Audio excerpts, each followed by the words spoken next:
I thank Lord Hope for his lyrical introduction to this debate and his and Earl Knull's initiative in introducing it. I want to begin with a sentence from the Royal Horticultural Society website.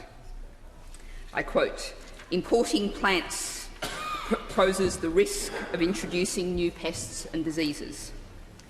Now that website, as a lot of this debate, has focused on the action of individuals. The Noble Lord began by referring to his pine cone, and perhaps he missed the government's Don't Risk It campaign that involved posters at ports and airports. But I would say, as the Noble Lord, Lord Framlingham preceding me, has outlined, the real risk is actually commercial imports. The individual action is a tiny part of the problem. And there's a risk if we focus on that individual action, we're engaged in a displacement activity from focusing on the real problem. The Forestry Commission figures show that the plant trade has doubled in about the last 10 years. In the last decade, the number of diseases brought in is the same as the number brought in the previous 50 years. This is moving 5 times as fast. The UK Plant Health Risk Register has 5 to 10 new pests and diseases listed every month. Now, any scientist will tell you that correlation is not causation, but the links are very clear and very well evidenced. This, my lords, is globalisation in action, a change in our systems embarked upon with scant consideration for the impacts. A few people have made very large profits, and the rest of us have paid. Now, we are inevitably going to see an increase in plant pests and diseases, tree pests and diseases.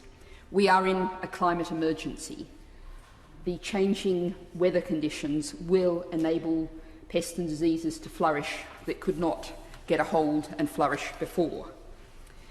That, as the Noble Lord, Lord Hope said, birds will fly around. Those are things that we cannot do anything about except be vigilant. But we can act on changing our system of how we secure our plant supplies. And I say plants rather than simply trees because we've been talking, many noble lords have talked about Xylella. That is a risk across a wide variety of plants. And we have huge imports also of indoor plants and even cut flowers that present a risk to our native ecosystems. In 2017, those imports were worth £975 million a year. So a direct question to the Noble Lord, the Minister. We're soon going to see a government food strategy. Surely it's time for a horticulture strategy. We've been talking about tree nurseries, but also more broadly in terms of fruit production, vegetable production, and shouldn't that be tied to the food strategy as well?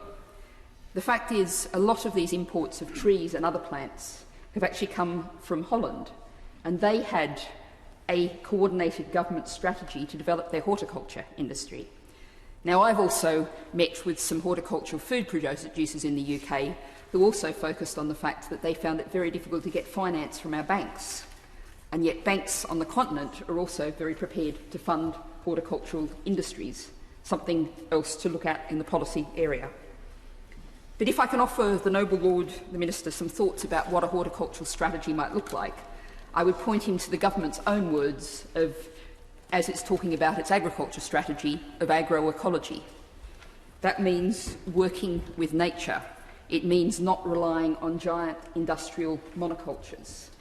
So that means if we're thinking about a British tree nursery industry, what we need to be thinking about is a diverse, scattered around the country, small-scale holdings, small independent businesses and cooperatives. And that, of course, will help to produce a diverse stock. When I tweeted about this debate before it began in your Lordship's house, the Bristol Tree Forum came back to me asking me to stress the importance of the genetic diversity of the stocks that we plant for their health. So I'm very pleased to do that. That's what we need for healthy woodlands and trees. So how do we create these small independent businesses? Well, in Wales, there's perhaps a model in the One Planet development strategy, which can allow small businesses access to land. I will suggest to your Lordship's House that perhaps we also need to look at land reform in England to enable people to have access to set up these small independent tree nurseries. Another way in which the government might act, and the noble Lady Baroness Fuchs referred to this in her contribution, is through government procurement. And we have seen progress on this already, but of course we have, not very far from where I'm standing now in Portcullis House, with our Florida fig trees, an example of how government procurement has not traditionally done what it should have done to support local industry. Now, a number of noble lords have referred to the need to protect woodlands from pests that are already here. Again, we think about the agroecological approach.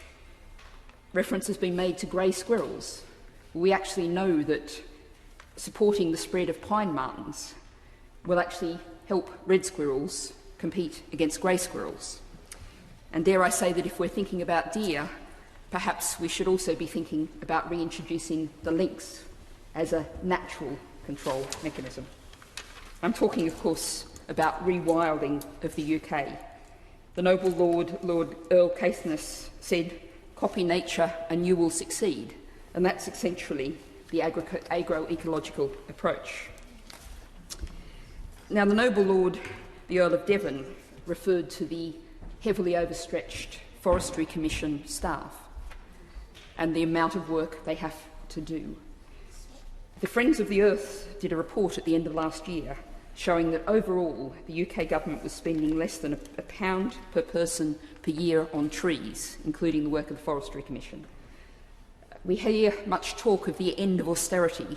I asked the noble Lord the Minister if we can expect to see a significant boost in the budget of the Forestry Commission to deal with all the threats that have been so clearly outlined today. And I refer, as several noble lords have, to the library briefing, which refers to the need for common frameworks working with the devolved administrations. We're also going to need to see, with many of these pests and diseases, close cooperation with our European neighbours, a cooperative approach to ensure these diseases and pests are held back. I very much hope that we will actually see a kind of environment, a diplomatic environment, that allows that to continue.